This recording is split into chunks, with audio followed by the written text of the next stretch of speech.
Hay mucho que decir sobre el populismo. En el video de la semana pasada vimos lo que era la idea central del populismo, las 5 acciones hacia las cuales se enfoca el populismo o los populismos tradicionales en América Latina, populismos obviamente del siglo XX, y vimos lo que es la definición académica como categoría política del populismo. En el video de hoy vamos a centrarnos en 4 elementos fundamentales del populismo. El primer elemento tiene que ver con la continuidad sociocultural. La continuidad sociocultural va a impulsar todo un rechazo hacia ideas, contenidos, temáticas, procesos, capitales y demás elementos que puedan venir del extranjero, sobre todo en materia de desarrollo. Esta continuidad sociocultural también tiene mucho que ver con todo un proceso de identidad cultural, de remarcar en esos elementos que hacen que dichas naciones tengan un carácter específico.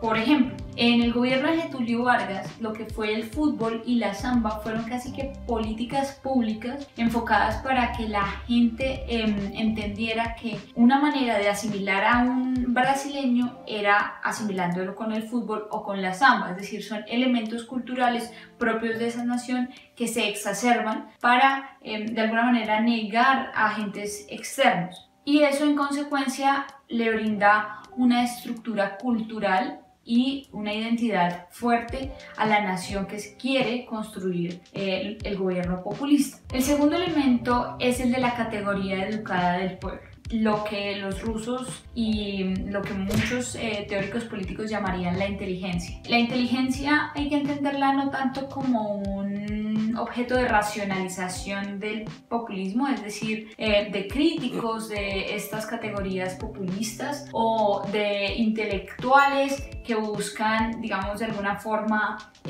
un eje científico dentro del populismo, sino que por el contrario son unos grupos que tienden a aglutinar a la población. Es decir, son grupos que originalmente sí estuvieron en las élites, pero que con el tiempo se fueron trasladando a la clase media. Una clase media que logró acceder a ciertos niveles de educación y que tiene la capacidad de conectar con clases menos favorecidas, pero a su vez también conectar con las élites tradicionales. ¿De qué forma va a actuar la inteligencia? Pues va a unir estos dos extremos del pueblo de manera que va a llamarlos a una unidad. Por poner un ejemplo, esta clase media educada puede decirle a un obrero de su familia, dígase un empleado del servicio o un empleado de la limpieza, que es mejor trabajar para los patrones, que es mejor no rebelarse contra el Estado porque eso le puede traer algunos beneficios de tipo político, económico y social. Y todas estas estrategias que va a tener la clase media son de alguna manera de propaganda de los populismos. Porque si bien decíamos que no se le puede llamar populista a un político y hacer del populista o del populismo un término insultante dentro del contenido político, sí es cierto que claramente el populismo tiene unas líneas de propaganda fuertes y es una propaganda que van a llevar a cabo estas clases medias educadas.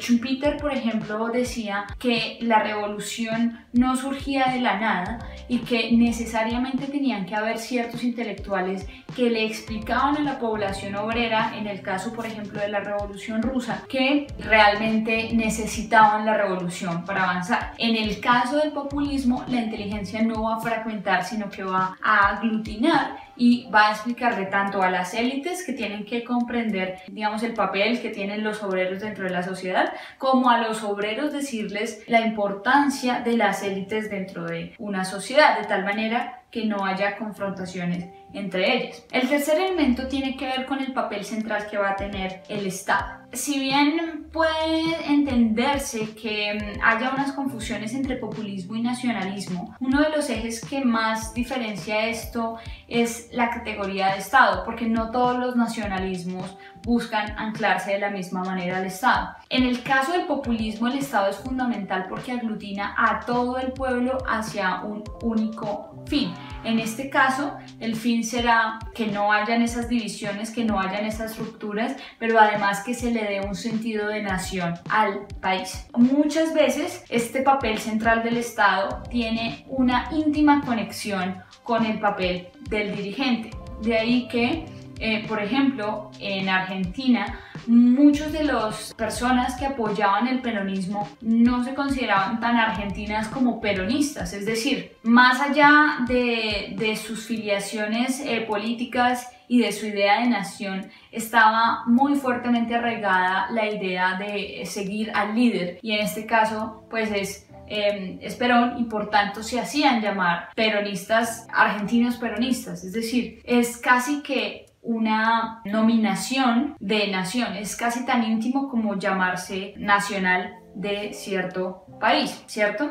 Y el Estado pues también va a servir para el desarrollo nacional, porque del Estado van a venir las políticas públicas, que las veremos después, las políticas nacional populares, que van a ser este mecanismo de intervención del Estado en la sociedad con el fin de aglutinarla y evitar una fragmentación de la sociedad. El cuarto elemento tiene que ver con la oposición a los conflictos estructurales. Creo que esto ha quedado bastante claro, no solamente en este, sino en el anterior video en el que hablábamos sobre populismo, y un poco si se entiende que detrás del populismo también hay ciertos elementos de la filosofía positiva, pues se va a entender además que no se quieren unos cambios radicales, que no se quiere una fractura de las estructuras políticas de parte del populismo, ¿no? El populismo no quiere nada de eso. De ahí que decir que el populismo sea de izquierdas o de derechas es una falacia, en el sentido de que normalmente los gobiernos de ultra izquierda y de ultraderecha siempre van a ir casi que en contra de otro renglón de la población, sea izquierda o derecha, y eso va a generar rupturas aún más grandes. En el populismo esta fractura realmente no se quiere, aunque esto no se debe confundir con una apertura política. No es que todo el mundo ahora pueda participar, no es que todo el mundo ahora debe obedecer, es diferente. Y eso obviamente pues va a generar unas estructuras de silencio dentro de la sociedad, es decir, muchos grupos que quisieran rebelarse contra el populismo o contra el gobierno populista casi que no lo van a poder hacer, y de manera subrepticia pues sí van a haber, digamos, ataques a la oposición. Obviamente esto va a tener unas críticas importantes desde el marxismo, sobre todo porque lo que está diciendo es el populismo realmente no tiene ninguna inclusión del pueblo, sino que lo que hace es reforzar los privilegios de la oligarquía. Antes de despedirnos, queremos agradecerte por estar aquí en La Polímata. Tu apoyo nos impulsa a seguir creando contenido de calidad sobre política y derecho. Si disfrutas de nuestros videos, suscríbete, dale like y comparte con otros apasionados por el conocimiento. Juntos construimos esta comunidad de pensadores curiosos. Nos vemos en el próximo episodio Polímatas. Gracias por explorar el conocimiento con nosotros.